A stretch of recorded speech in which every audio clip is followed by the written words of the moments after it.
Legacy of Kain is... where do I even start? Okay, let's start like this. So, this is a tattoo on my arm. And this has been a wallpaper on all of my phones ever since the phones had color screens. So, I like the series. I don't replay these games often, but I still love them a lot. Soul Reaver 1 in particular is one of the best, if not the best, 3D Legend of Zelda-like game with an incredible Metroidvania-like world to explore, and Soul Reaver 2 has dialogues and cutscene direction that can put a lot of modern games to shame. And now I have a good reason to talk about them. Legacy of Kain, Soul Reaver 1 and 2 Remastered.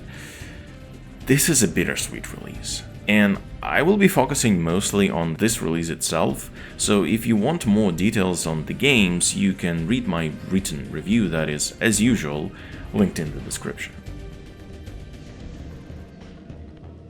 As I've already openly said, Soul Reaver 1 and 2 are fantastic games. The original Soul Reaver world is atmospheric and exciting to explore, with lots of secrets to discover. Soul Reaver 2 is a linear game, but it has incredible storytelling and the puzzles are far more varied. Both games have some of the best voice acting in gaming that still holds up today, and the soundtracks are simply unforgettable. With the remastered version, both games get the best, as of today, way to experience them.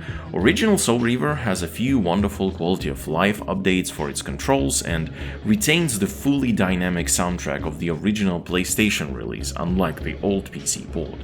While the Soul Reaver 2 fixes several minor and well-known issues that plagued all older releases, while also improving modern hardware support over the old PC port that it had.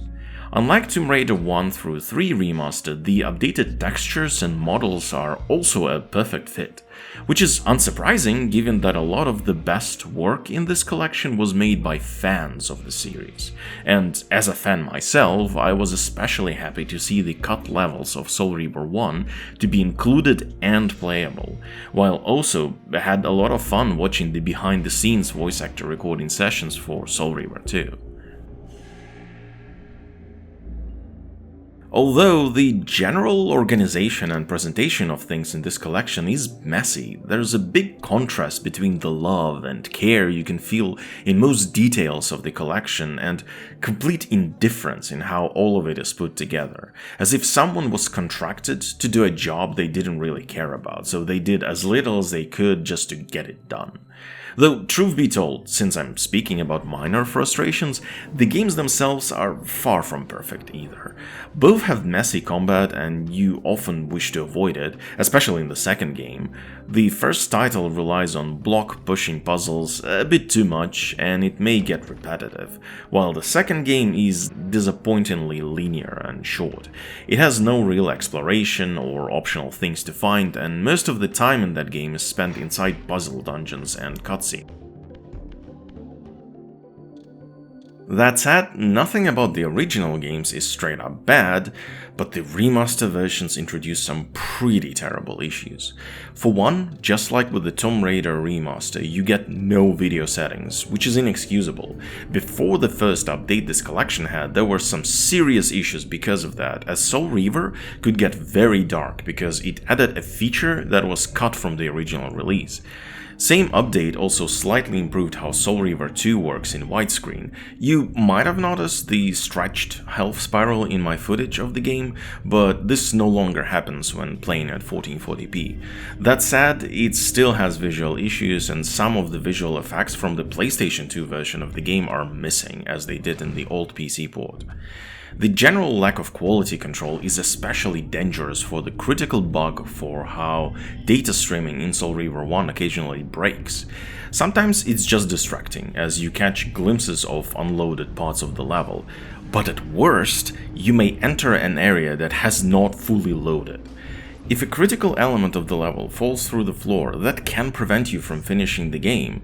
Well, if you save after that manually, of course, because for some reason the saves in Soul Reaver 1 are still manual.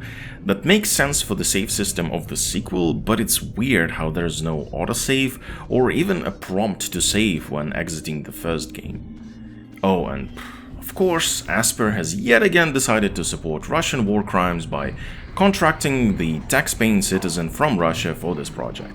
Like, look, I get that it will most likely happen for the second Tomb Raider Remastered collection as well, but maybe you could stop helping that country commit genocide at least after that? Is it too much to ask? I love these games, and Legacy of Kain, Soul Reaver 1 and 2 Remastered is the best way to play them right now. Unfortunately, I mean, look at The Thing Remastered. You can clearly see which team cared and which team made bare minimum job, all while exploiting the love of the fans of the series. But this is the remaster that we got, and it's worth playing anyway because Legacy of Kain is amazing. It just deserves so much better. I hesitated only briefly. Then, throwing the switch, I hurled myself into oblivion and relinquished my will to the hand of fate.